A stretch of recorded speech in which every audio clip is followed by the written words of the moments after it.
হঠাৎ করে এটা আরোপিত হয়েছে আমাদের উপরে, যেটা হঠাৎ করে আমাদের উপর আরোপিত হয়েছে। সো আমরা সাথে সাথেই আমাদের সকল অংশীজন, আমাদের গার্মেন্ট সেক্টরের ক্রেতা, আমাদের বিমান, সিভিল এভিয়েশন, বাণিজ্য মন্ত্রণালয় এবং সকলকে নিয়ে আমি গতকাল নিজে মিটিং করেছি।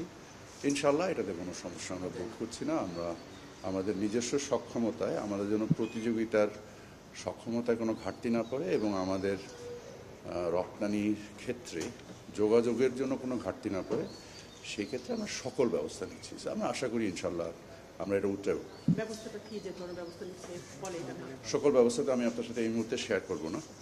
আমরা আমাদের প্রতিযোগিতার, আমাদের যে প্রতিবন্ধকতাগুলো আছে সেগুলো কিছু কাঠামোগত, কিছু খরচের দিক দিয়ে আমরা এই সকল জিনিসকে সমন্বয় করে আমাদের সক্ষমতা বৃদ্ধি করব এবং আমরা আশা করি ইনশাল্লাহ আমি এটাতে কোনো সমস্যা দেখছি না। আমরা এই মুহূর্তে বিবেচনা করছি না।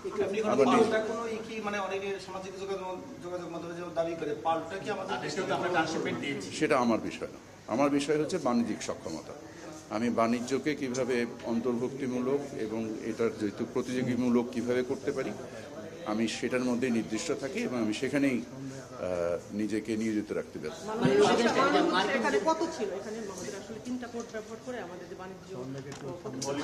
আমাদের মোরলেস আবার 40 থেকে 50 হাজার টন মতো মেটেরিয়াল বাই রোডে এখান থেকে ভারতের বিভিন্ন পোর্ট, বিশেষত দিল্লি, কলকাতা এবং ব্যাঙ্গালোর কিছু, এই পোর্টের মাধ্যমে আমাদের রপ্তানি হতো। আমরা আশা করি যে এই মেটেরিয়ালটা আমরা নিজেরাই ক্যারি করার সক্ষমতা বৃদ্ধির মাধ্যমে আমাদের এই সমস্যার অতি দ্রুত সমাধান করব। ইউরোপিয়ান কান্ট্রি বলতে যেহেতু বেসিক্যালি ইউরোপিয়ান কান্ট্রি। আমি দেশের সংখ্যায় মধ্যে আপনাকে বলতে পারছি না, আমি ধারণা করে কথা বলবো না। হ্যাঁ, না, ভুটান নেপালে তো যেত না। ভুটান নেপালে ট্রান্সশিপমেন্ট তো রাস্তার যেতে যাচ্ছে, সেখানে তো আমাদের কোনো সংকট তৈরি হয়, শুধু এটা এয়ারপোর্ট রিলেটেড একটা সংকট তৈরি হয়েছে। মার্কিন যুক্তরাষ্ট্রের নতুন আরেকটা খবর আছে যেটা নিয়ে বাংলাদেশের জন্য ছিল, এখন নতুন খবরের ব্যাপারে একটু প্রতিক্রিয়া দিন। আলহামদুলিল্লাহ, very good. I think this is going to create some kind of certainty. আমাদের বাণিজ্যের মধ্যে কিছু একটা স্থিরতা দেখা দিবে। আমরা এই মুহূর্তে আমি ডক্টর খলিল, প্রধান উপদেষ্টার যিনি হাই রিপ্রেজেন্টেটিভ এবং আমাদের নিরাপত্তা উপদেষ্টা, ওনার সাথে আমি আলোচনা করে আসলাম।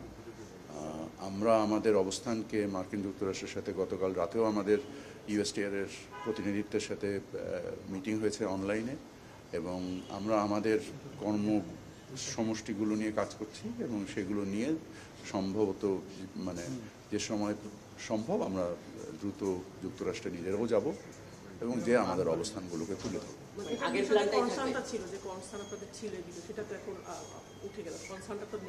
না, এটা তো যেহেতু সাময়িক একটা স্থগিতাদেশ এসছে, এটাকে দীর্ঘমেয়াদে আমাদের যে করণীয়গুলো আছে তাদের তো আকাঙ্ক্ষা তো শেষ হয়ে যায়নি। আকাঙ্ক্ষাগুলোকে আমরা আমাদের দ্বিপাক্ষিক বাণিজ্যের উপরে ভিত্তি করে আমরা কতটুকু করতে পারবো সেই সিদ্ধান্তগুলো আমরা বিশ্লেষণ করছি এবং সেই অনুযায়ী আমরা সিদ্ধান্ত নিই।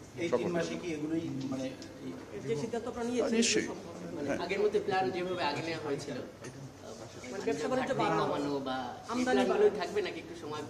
মূল আকাঙ্ক্ষা তো ওই জায়গায় যে আমাদের বাণিজ্য ঘাটতির কিভাবে সমন্বয় করা যায়, আমরা সেই পরিপ্রেক্ষিতে কাজ করছি। সম্ভব করতে হবে। ঢালাইয়ের সেরা প্রিমিয়ার সিমেন্ট।